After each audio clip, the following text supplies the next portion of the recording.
ಈ ಕತೆ ಕುಂಟುರಾಮ. ಮೇರಾಪುರ ಅನ್ನೋ ಊರಿನಲ್ಲಿ ಕುಂಟುರಾಮ ಅಂತ ಒಬ್ಬ ಕುಂಟ ಇದ್ದ. ಕುಂಟುರಾಮ ತುಂಬಾನೇ ಒಳ್ಳೆಯವನು. ಆದ್ರೆ ಅವನು ಯಾವಾಗ್ಲೂ ದುಃಖದಿಂದನೇ ಇರ್ತಿದ್ದ. ಯಾಕಂದ್ರೆ ಅವನಿಗೆ ಒಂದು ಕಾಲೇ ಇರಲಿಲ್ಲ. ಅದಕ್ಕೋಸ್ಕರ ಅವನ್ನ ಎಲ್ಲರೂ ದೂರ ಇಟ್ಟಿದ್ರು. ಆದ್ರೆ ಕುಂಟುರಾಮ ಎಲ್ರಿಗೂ ಒಳ್ಳೇದನ್ನೇ ಮಾಡ್ತಿದ್ದ. ಹೀಗಿರ್ಬೇಕಾದ್ರೆ ಒಂದಿನ ಅವನ ಊರಲ್ಲಿ ಹೋಗ್ಬೇಕಾದ್ರೆ, ಏಯ್ ಕುಂಟುರಾಮ, ಏನು ಇಷ್ಟು ಚೆನ್ನಾಗಿ ರೆಡಿಯಾಗಿ ಎಲ್ಲಿಗೆ ಹೋಗ್ತಾ ಇದ್ಯಾ? ಮನೆಗೆ ಹೋಗ್ತಾ ಇದೀನಿ. ಏನ್ ವಿಷಯ? ಹೌದಾ, ನಿನ್ಗೇನಾದ್ರು ಗೊತ್ತಾಯ್ತಾ ಏನು? ಯಾವ್ದ್ರ ಬಗ್ಗೆ ಅಣ್ಣ? ಅದೇ ನಮ್ ಡಾಕ್ಟರ್ ಇದಾರಲ್ಲ, ಅವ್ರಿಗೆ ಸ್ವಲ್ಪನೂ ಹುಷಾರಿಲ್ಲ. ಅವ್ರ ಮನೆಯಲ್ಲಿ ಬೇರೆ ಅವ್ರಿಗೋಸ್ಕರ ಬೇರೆ ಊರಿಗೆ ಹೋಗಿ ಡಾಕ್ಟರ್ನ ಕರ್ಕೊಂಬರೋರು ಯಾರು ಇಲ್ವಂತೆ. ಊರಲ್ಲಿರೋರು ಯಾರಿಗೂ ನೋಡೋಕ್ಕೆ ಹೋಗೋದಕ್ಕೆ ಟೈಮ್ ಇಲ್ವಂತೆ. ಹಾಗಾ ವಿಷಯ? ಹಾಗಾದ್ರೆ ಬೇಗ ಹೋಗಿ ಪಕ್ಕದೂರಿಂದ ಡಾಕ್ಟರ್ನ ಕರ್ಕೊಂಡು ಬರೋದಲ್ವಾ? ಹೌದು, ಅದು ಸರಿನೇ. ಆದ್ರೆ ಅವ್ರನ್ನ ಕೂಗೋದಕ್ಕೆ ಯಾರು ಹೋಗ್ತಾರೆ ಹೇಳು? ಎಲ್ರೂ ಅವ್ರವ್ರ ಕೆಲಸದಲ್ಲಿ ಬ್ಯುಸಿ ಇರ್ತಾರೆ. ಸರಿ, ಪರವಾಗಿಲ್ಲ ಬಿಡಿ, ನಾನೇ ಹೋಗಿ ಕರ್ಕೊಂಡು ಬರ್ತೀನಿ. ಹಾ, ಹಾಗಾದ್ರೆ ನೀನು ಹೊರಡು, ಬೇಗ ಕರ್ಕೊಂಬಾ. ಅದೇ ನಿನ್ಗೆ ಹೆಂಗೂ ಮಾಡಕ್ ಬೇರೆ ಏನು ಕೆಲಸ ಇಲ್ವಲ್ಲ. ಸರಿ, ನಾನು ಹೋಗ್ತೀನಿ. ಕುಂಟ್ರಾಮ ಹೀಗೆ ಎಲ್ರಿಗೂ ಸಹಾಯ ಮಾಡ್ತಾನೇ ಇದ್ದ. ಆದ್ರೆ ಅವನಿಗೆ ಬದಲಾಗಿ ಏನೂ ಸಿಗ್ತಿರ್ಲಿಲ್ಲ. ಆದ್ರೆ ಅವನ್ನ ಕಂಡ್ರೆ ಯಾರಿಗೂ ಆಗ್ತಾನೆ ಇರಲಿಲ್ಲ. ಪ್ರೀತಿಯಿಂದ ಅವನ್ ಯಾರು ಮಾತಾಡಿಸ್ತಾನೆ ಇರಲಿಲ್ಲ. ಅವನ ಕಾಲನ್ನು ನೋಡಿ ಎಲ್ರೂ ಅವನ್ನ ಅಣಕಿಸ್ತಾ ಇದ್ರು. ಅದಕ್ಕೆ ಅವನು ಯಾವಾಗ್ಲೂ ದುಃಖದಲ್ಲಿರ್ತಿದ್ದ. ಊರಿನಲ್ಲಿರೋ ಮಕ್ಕಳಿಗೂ ಅವನ್ ಕಂಡ್ರೆ ಆಗ್ತಿರ್ಲಿಲ್ಲ. ಅಲ್ಲಿ ನೋಡು, ಒಂದ್ ಕಾಲ ಅವನು ಕೂತಿದ್ದಾನೆ. ಬಾ, ಅವನ್ನ ಹೋಗಿ ಸ್ವಲ್ಪ ರೇಗ್ಸೋಣ. ಅರೆ ಪಿಂಟು, ದೀಪು, ಹೇಗಿದ್ದೀರಾ? ನಾವು ಚೆನ್ನಾಗಿದ್ದೀವಿ. ನೀವ್ ಹೇಗಿದ್ದೀರಾ ಕುಂಟಣ್ಣ? ನಾನ್ ಚೆನ್ನಾಗೇ ಇದ್ದೀನಪ್ಪ. ಒಬ್ರೇ ಕುತ್ಕೊಂಡು ಏನೋ ಯೋಚನೆ ಮಾಡ್ತಿದ್ದೀರಾ? ಅಯ್ಯೋ, ಆ ಥರದ್ದೇನಿಲ್ಲ. ನಾನೇನು ಯೋಚನೆ ಮಾಡ್ತೀನಿ. ಸರಿ ಕುಂಟ್ರಾಮಣ್ಣ, ನಾನ್ ನಿಮ್ಮ ಹತ್ರ ಒಂದ್ ವಿಷಯ ಕೇಳ್ಬೇಕು ಅನ್ಕೊಂಡಿದ್ದೆ. ಕೇಳಪ್ಪ.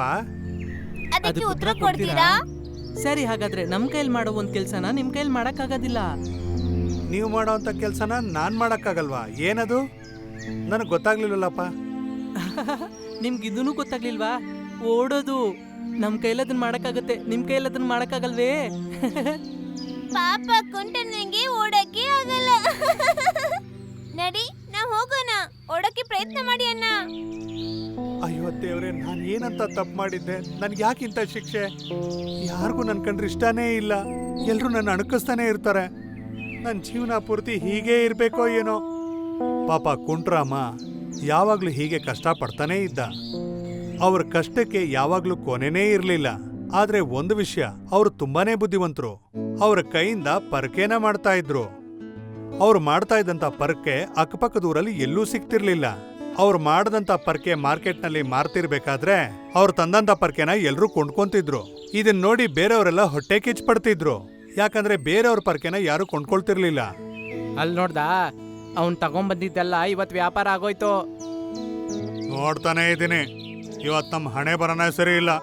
ಬೆಳಿಗ್ಗೆಯಿಂದ ನಮ್ಮ ಹತ್ರ ಯಾರು ಒಂದ್ ಪರ್ಕೆ ತಗೊಂತಾನೇ ಇಲ್ಲ. ಇದಕ್ಕೆ ಖಂಡಿತವಾಗಿ ಒಂದ್ ದಾರಿ ಹುಡುಕ್ಲೇಬೇಕು. ಹಿಂಗೆ ನಡೀತಾ ಇದ್ರೆ ನಾವೆಲ್ಲ ಹಸುಕೊಂಡು ಸಾಯ್ಬೇಕಾಗತ್ತೆ. ಇದಕ್ಕೋಸ್ಕರ ಒಂದು ಉಪಾಯ ಮಾಡಿದ್ರೆ ಹೇಗೆ? ಆ ಥರ ಏನಾದರೂ ಒಂದು ಮಾಡಲೇಬೇಕು. ನಾಳೆಯಿಂದ ಅವನು ಮಾರ್ಕೆಟ್ಗೆ ಬರೋದಕ್ಕೆ ಬಿಡ್ಲೇಬಾರ್ದು. ಆಗ ಯಾರಾದ್ರೂ ನಮ್ಮ ಹತ್ರನೇ ಬಂದು ತಗೋಬೇಕಲ್ವಾ?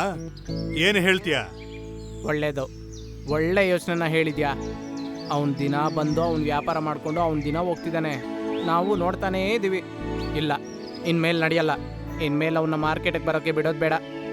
ಈ ರೀತಿ ಮಾಡಿದ್ರಿಂದ ಕುಂಟರಾಮನ ವ್ಯಾಪಾರ ಕೂಡ ಬಿದ್ದು ಹೋಯ್ತು. ಮಾರ್ಕೆಟಲ್ಲಿ ಕೂತ್ಕೊಳ್ಳೋದಕ್ಕೆ ಅವ್ರು ಯಾರೂ ಬಿಡ್ಲೇ ಇಲ್ಲ. ಅವ್ರು ಕಷ್ಟಪಟ್ಟು ಸಂಪಾದನೆ ಮಾಡೋದನ್ನ ನೋಡಿ ಯಾರಿಗೂ ಸಹಿಸ್ಕೊಳ್ಳಕ್ಕೆ ಆಗ್ಲಿಲ್ಲ.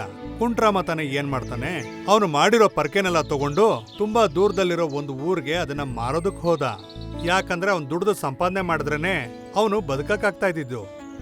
ಒಂದಿನ ಬೇರೆ ಊರಿಗೆ ಪರ್ಕೆಗಳನ್ನು ತಗೊಂಡು ಹೋಗ್ಬೇಕಾದ್ರೆ ದಾರಿಲಿ ಮಲ್ಲು ಪೈಲ್ವನ್ನ ನೋಡಿದ್ರು. ಅರೆ ಬೋಲು, ಎಲ್ಲೋಗ್ತಾ ಇದ್ಯಾ? ಏನ್ ತುಂಬಾ ಪೊರ್ಕೆಗಳನ್ನ ಹೊಟ್ಕೊಂಡು ಹೋಗ್ತಿದ್ಯಾ? ನಿನ್ ಪೊರ್ಕೆಗಳು ಯಾವ್ದು ವ್ಯಾಪಾರ ಆಗ್ಲಿಲ್ವಾ? ನಾನು ಏನಂತ ಹೇಳಿ ಅಣ್ಣ, ನನ್ನ ಮಾರ್ಕೆಟಲ್ಲೇ ಕೂತ್ಕೊಳಕ್ ಬಿಡ್ತಿಲ್ಲ ಅಣ್ಣ. ಅಲ್ಲಿಂದ ಓಡಿಸ್ಬಿಟ್ರು. ಕಳಿಸ್ಬಿಟ್ರಾ? ಯಾಕೆ ಆ ಥರ? ನಾನು ಮಾರ್ಕೆಟಲ್ಲಿ ಕೂತ್ಕೊಂಡ್ರೆ ಅವ್ರಿಗೆ ಯಾರಿಗೂ ವ್ಯಾಪಾರ ಆಗ್ತಿರ್ಲಿಲ್ಲ. ಆಗ ಅದ ವಿಷಯ. ಸರಿ, ನೋಡ್ಕೊಳ್ತೀನಿ. ನಾನು ಹೋಗಿ ಬರ್ತೀನಿ. ನೋಡಿದ್ಕೆ ಖುಷಿ ಆಯ್ತು. ಹೀಗೆ ಕುಂಟ್ರಾಮ ಬೇರೆ ಬೇರೆ ಊರುಗಳಿಗೆ ಹೋಗಿ ಪರ್ಕೆಗಳನ್ನ ಮಾರ್ತಾ ಇದ್ರು. ಹಾಗಾಗಿ ಅವ್ರು ತುಂಬಾನೇ ಕಷ್ಟ ಪಡ್ತಿದ್ರು. ಅವ್ರು ಹಾಗೆ ಕುಂಟ್ಕೊಂಡು ನಡ್ಕೊಂಡು ಹೋಗೋದು ತುಂಬಾನೇ ಕಷ್ಟ ಆಗ್ತಿತ್ತು. ಆದ್ರೂ ಇಂಥ ಕಷ್ಟನೆಲ್ಲ ಅವ್ರು ಲೆಕ್ಕನೇ ಮಾಡದೆ ಅವ್ರ ಕೆಲ್ಸನ ಅವ್ರು ಮಾಡ್ತಾನೇ ಇದ್ರು. ಒಂದಿನ ಹೀಗೆ ಬರ್ಬೇಕಾದ್ರೆ ತುಂಬಾನೇ ಹೊತ್ತಾಯ್ತು. ಸಾಯಂಕಾಲ ಬೇರೆ ಆಗಿತ್ತು, ಒಂದ್ ಕಡೆ ಕತ್ಲೆ ಬೇರೆ ಆಗಿತ್ತು. ನಡೆದು ತುಂಬಾನೇ ಸುಸ್ತಾಗಿತ್ತು. ಆದ್ರಿಂದ ಅವರು ನಡೆಯೋದಕ್ಕೆ ಆಗ್ತಿರ್ಲಿಲ್ಲ. ಹಾಗೆ ಅವರು ದೂರದಲ್ಲಿ ಒಂದು ಮನೆಯನ್ನು ನೋಡಿದ್ರು. ಇದಕ್ಕಿಂತ ಜಾಸ್ತಿ ನಂಗೆ ನಡೆಯೋದಕ್ಕೆ ಆಗಲ್ಲ, ತುಂಬಾ ಸುಸ್ತಾಗಿದೆ, ಇವತ್ ರಾತ್ರಿ ನಾನು ಇಲ್ಲೇ ಮಲ್ಕೊಂತೀನಿ. ಕುಂಟ್ರಾಮು ಸುಸ್ತಾಗಿ ಆ ಮನೆ ಜಗಲಿ ಮೇಲೆ ಕೂತ್ಕೊಂಡ್ರು. ಸ್ವಲ್ಪ ಹೊತ್ತಾದ್ಮೇಲೆ ಆ ಮನೆ ಯಜಮಾನ ಆಚೆಗೆ ಬಂದ. ಯಾರೀ ನೀವು? ಇಲ್ಲಿಯಾ ಕೂತಿದ್ದೀರಾ? ನನ್ನ ಹೆಸರು ಕುಂಟ್ರಾಮ ಅಂತ.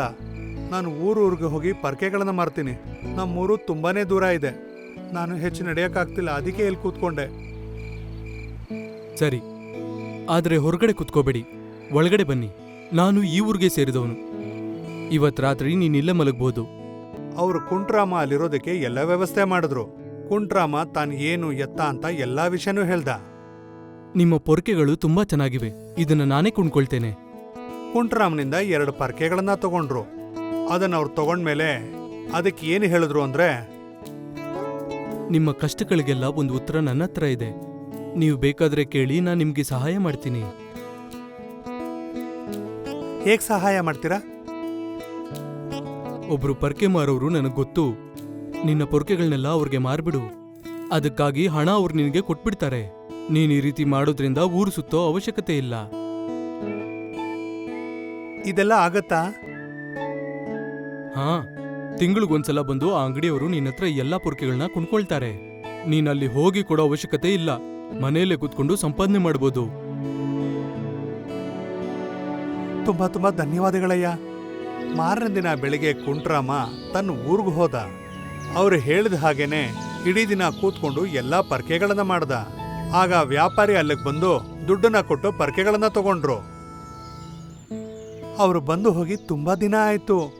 ಈಗ ನಾನೇ ಅವ್ರ ಮನೆಗೆ ಹೋಗ್ತೀನಿ. ಕುಂಟರಾಮ ಅವ್ರನ್ನ ಭೇಟಿ ಆಗೋದಕ್ಕೆ ಅಂತ ಹೋದ. ಬನ್ನಿ ಕುಂಟರಾಮ, ತುಂಬಾ ದಿವಸ ಆದ್ಮೇಲೆ ಬಂದಿದ್ದೀರಾ? ಹೌದು ಅಯ್ಯ, ಕೆಲಸ ಅಂತೂ ತುಂಬಾ ಚೆನ್ನಾಗಿ ನಡೀತಾ ಇದೆ. ಇದು ನಡೆಯಕ್ ಕಾರಣ ನೀವೇನೆ. ಅದು ಒಳ್ಳೆ ವಿಷಯ ತಾನೆ. ಎಷ್ಟು ಕಷ್ಟಪಟ್ಟು ದುಡಿತೀವೋ ಅಷ್ಟು ಸಂಪಾದನೆ ಮಾಡ್ಬೋದು. ಇವಾಗ ನಿನ್ಗೆ ಯಾವುದೇ ತೊಂದರೆ ಇಲ್ಲ ತಾನೆ? ಇಲ್ಲ ಅಯ್ಯ, ಎಂಥ ತೊಂದರೆನೂ ಇಲ್ಲ. ಅದು ಅಲ್ಲದೆ ಈಗ ನನ್ನ ಹತ್ರ ತುಂಬಾನೇ ದುಡ್ಡು ಬಂದಿದೆ. ಹಾಗೆ ನಾನು ನಿನ್ಗಿನ್ನೊಂದು ಉಪಾಯನ ಕೊಡ್ತೀನಿ. ನೀನೇ ಒಂದು ಅಂಗಡಿನ ಶುರು ಮಾಡು, ಅದರಿಂದ ನಿನಗಿನ್ನೂ ಒಳ್ಳೇದಾಗುತ್ತೆ. ನೀವು ನನಗೆ ಒಳ್ಳೆ ಉಪಾಯನ ಕೊಟ್ಟಿದ್ದೀರಿ. ನನ್ನ ಹತ್ರ ಏನೂ ಇಲ್ಲದೆ ಇದ್ದಾಗ ನಮ್ಮ ಊರ್ನವರೇ ಮಾರ್ಕೆಟಲ್ಲಿ ಕೂತ್ಕೊಳಕ್ ಬಿಡ್ತಿರ್ಲಿಲ್ಲ. ಈಗ ನಾನು ಅದೇ ಮಾರ್ಕೆಟಲ್ಲಿ ಒಂದು ಅಂಗಡಿನ ತಗೋತಾ ಇದ್ದೀನಿ. ನನಗೆ ಅಂತ ಒಂದು ಅಂಗಡಿ ಇರುತ್ತೆ. ಬೇಗ ಸ್ವಂತ ಅಂಗಡಿನ ಶುರು ಮಾಡು. ಬೇರೆ ಏನಾದ್ರೂ ಸಹಾಯ ಬೇಕಂದ್ರೆ ನನ್ನ ಹತ್ರ ಬಂದು ಕೇಳು. ಕುಂಟರಾಮ ಅಲ್ಲಿಂದ ಹೊರಟು ಹೋದ. ಊರ್ ಮಾರ್ಕೆಟಲ್ಲಿ ಕುಂಟರಾಮ ಒಂದು ಅಂಗಡಿನ ಕೊಂಡ್ಕೊಂಡ. ಅವನ ವ್ಯಾಪಾರ ಇನ್ನೂ ಜಾಸ್ತಿನೇ ಆಯ್ತು. ಬೋಲೋಣ, ನೀವು ಮಾಡೋ ಪರ್ಕೆ ಬೇರೆ ಎಲ್ಲಿ ಹುಡುಕಿದ್ರೂ ಸಿಗೋದೇ ಇಲ್ಲ. ಎಲ್ಲಿ ನೋಡಿದ್ರು ಅವನ ಪರ್ಕೆಗೆ ತುಂಬಾನೇ ಬೇಡಿಕೆ ಇತ್ತು. ಅದನ್ನ ಮಾರ್ಕೊಂಡವನು ನೆಮ್ಮದಿಯಾಗಿ ಕೂತಿರ್ತಿದ್ದ. ಅದೇ ರೀತಿ ಕೆಲಸ ಮಾಡೋದಕ್ಕೆ ಅಂತ 2 ಹುಡುಗರನ್ನ ಇಟ್ಕೊಂಡಿದ್ದ. ಇವತ್ತು ಎಷ್ಟು ವ್ಯಾಪಾರ ಮಾಡಿದ್ರಿ? ಇವತ್ತು 15 ಪೊರ್ಕೆಗಳನ್ನ ಮಾಡಿದೀವಿ ಅಯ್ಯ. ಕುಂಟರಾಮ ಈ ತರ ಬೆಳೆಯೋದನ್ನ ನೋಡಿ ಊರಲ್ಲಿ ಯಾರೋ ಅವನ್ನ ಗೇಲಿ ಮಾಡ್ಲೇ ಇಲ್ಲ. ಎಲ್ರೂ ಅವನಿಗೆ ಮರ್ಯಾದೆ ಕೊಡೋದಕ್ಕೆ ಶುರು ಮಾಡಿದ್ರು.